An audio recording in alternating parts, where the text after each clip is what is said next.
Good morning. Welcome, and how you doing? Doing great, Martin. Glad to be back. Good. Glad to have you. DC Capstone Report presented by Golden Shores Productions. And, hey, you talking about Tim Williams, one of those big counterparts that Nick Saban has had to replace over the years. Last year, losing all 6 of the DBs and several other frontline guys, including Deron Payne and others. When you look at what Nick Saban has to replace with this defense, it's hard to think that this defense could be one of the more elite defenses. First of all, let's look at that. When Nick Saban is having to continue to replace the number of players, how is he doing it? Because there's no drop off. There's never a drop off when he replaces, whether it's 2 players or 5 players. And this year, I think it may be 7 starters and like 9 and 10 of the top, 15 or so players. Yeah, I think Nick Saban has always been able to replace his defense as they've come. We've seen him plug people in here or there. At Alabama, they kind of say they reload instead of rebuild. And I think that's a really good term because I think at Alabama they're always building and always developing. I think what we don't see oftentimes on the face of things, because we're watching those starters, we're watching everybody that's playing and the most to get the most reps and that sort of thing. I think there's always been a plan, a process in Nick Saban's head of getting multiple players on the field during a year. And I think you've seen that in the defense, how he would change people out. This past year, he had to do a lot of that because of some injuries and that sort of thing. So some other folks got some playing times. But I do believe, Martin, that this is probably going to be one of the rare occasions where we see a defense with a lot less experience than any other defense that Nick Saban has placed on the field. One of the reasons I think that he'll, it's still a question mark is there's just so many. If you look at the backside of the defense, placing everybody in the backfield, defensive backfield, plus the 2 middle inside linebackers and Sean Deion Hamilton, and with injury and others, they got some people coming in there to get some reps, but no one that's really had the most experience in that back end of the defense. I think that's going to be hard to replace on the line and the outside linebackers with as much injuries that they had last year. A lot of folks kind of came through, but then you lose someone like Deshaun Hand. You got Deron Payne going to the NFL, very good defensive lineman. So that leaves you with really quality minutes on the field when you look at it. You look at Raekwon Davis and Isaiah Buggs as the one that's got the most playing time. And after that, I don't know who do you look at to see who's got the most experience for defense. So I think this year it's going to be a challenge for Nick Saban to put that defense on the field that you would call from day one an elite defense. I think that's yet to be determined over the playing time of this next season. Yeah, when you look at it, I call it plug and play by Nick Saban, and he seems to do it better than anyone. And one of the areas that he's definitely going to have to plug and play, and we know that a few years back he was trying to transition to a new style, and he didn't have a whole lot of numbers, and that was on the defensive line. Well, he's made that transition, but the numbers are down this year. Talking about that defensive line front, we didn't hit on a couple guys. Who do you see from the red shirt arena that would be able to step in and potentially give some quality minutes for Nick Saban on this year's defense? Well, I think today on the podcast, we're going to focus on 2 guys that are lesser known guys. One of them is a red shirt from last year. And I think it has to be Fidarian Mathis, coming out of Louisiana, Monroe, Louisiana, pipeline there where Alabama's gotten some good talent out of the high schools there. I believe he redshirted last year. Didn't get much playing time, but he did perform very well in practice. Everything that I heard said he was pushing to play. He's very well thought of in the defensive line. He can move people around. He's got great hands. He's got quickness and agility.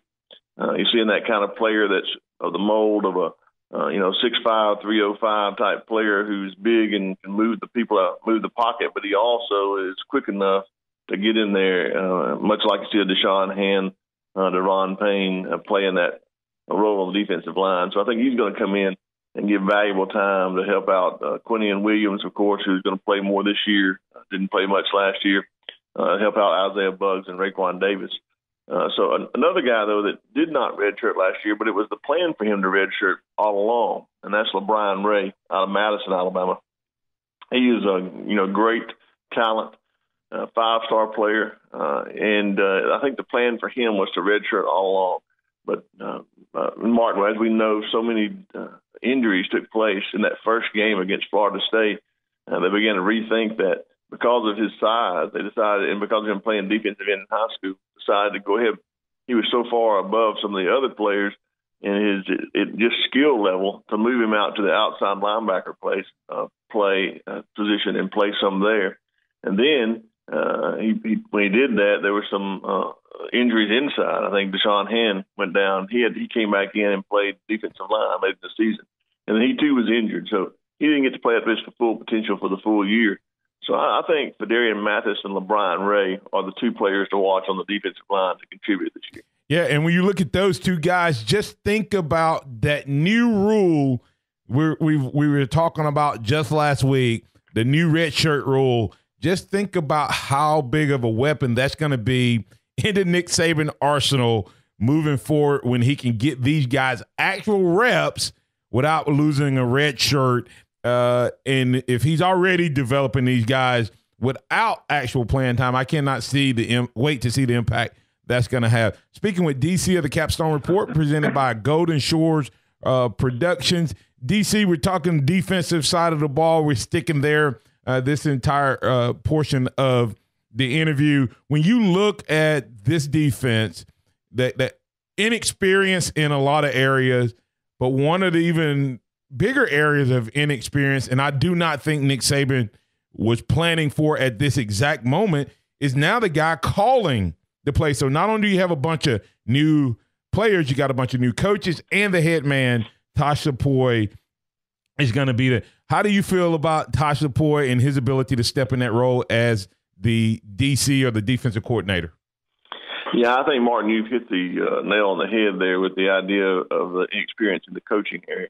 I don't think Nick Saban was planning on having to replace a defensive coordinator this year. I think he believed he had one or maybe two more years with Jeremy Pruitt before Jeremy Pruitt got a high-profile type SEC job that he thought he might leave for.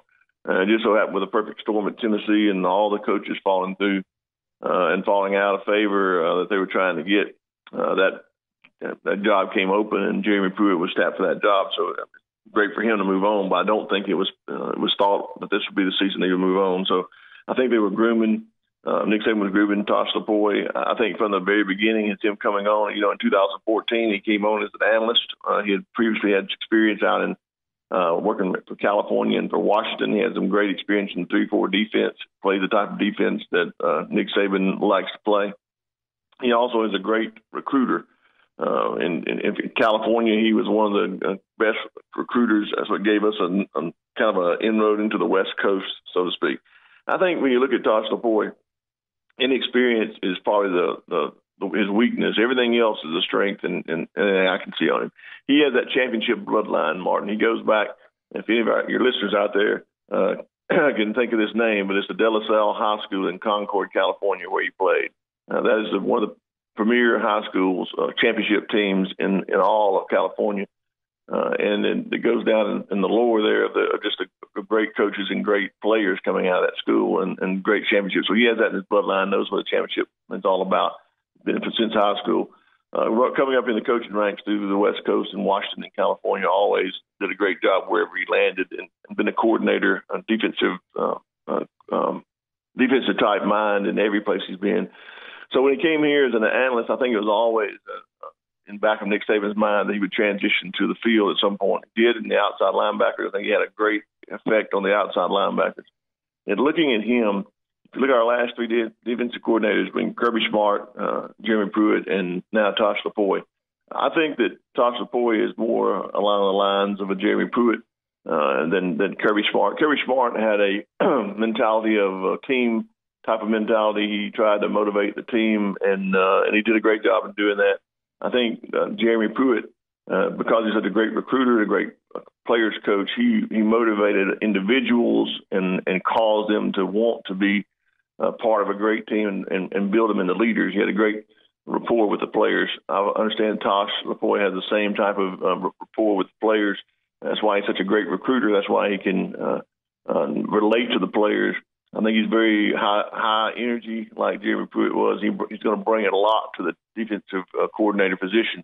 I just think he's got, with so many players to replace, with so many holes in the defense, he's got a big challenge ahead of him to do that. But I think because of his history, because of the person I think he is, I think he's a man for the job. I think Coach Saban has tapped him for that because of his his work on the field, his work ethic, his just knowledge of defense overall. One final question for DC of the Capstone Report. DC, when I look at this defense, I know we have a lot of guys we're replacing and entire back end, but I believe, and I said this before we ever went on the spring, into spring, and then during spring, I said it several times, that I believe this will be a record-setting defense. I believe Tosh Lupoi has that aggressive style of defensive play calling that Jeremy Pruitt had. Last year, as good as defense was last year, I don't think they reached their full potential because we lost the outside linebacker pass rush that we so depended on with Lewis and Miller and Jennings. And I believe that we will get that back. Plus, I think our inside linebackers will be as athletic as any. And I believe Tosh Lupoi will be much more aggressive, which is going to help those young DBs and get caught up. And I believe this will be a record-setting despite all of the youth, all of the new coaches, and him being in a new role. What are your thoughts in terms of this defense for 2018? Well, I agree with you. I'm excited for the defense 2018. We don't know a lot about them right now. I think time will tell as they play. But I believe right now this is where you're going to see the recruiting that Nick Saban and his staff have been able to do over the years come up. We're going to be able to, when you're replacing these players, you're replacing with five-star talent that the coaches have had an opportunity to pour into them and invest in their lives to get them to reach their full potential. I mean, you're talking about at the middle linebacker position, bringing in 2 5-stars and Mac Wilson and Dylan Moses to play. You've got guys in the defensive backfield that we've never heard of that are 5-star talent to play. We got some coming in that are 5-star that may have opportunity to play. So I'm looking for that. I really believe the effect of the outside linebackers is going to be felt this year. I believe, you said aggressive style. I think Tosh Lupoi may be a little more aggressive than Jeremy Pruitt, especially on the outside rushing. So this could be, and I think I agree with you, go ahead and predict it now, this might be a record-setting year for sacks by an Alabama football team. I agree with that totally, DC. I don't think we ever saw Jeremy Pruitt truly be the defensive coordinator he wanted to be because first year they were learning his defense. Second year, he had all the injuries. And I just think that Tosh Lupoi will pick up where he left off.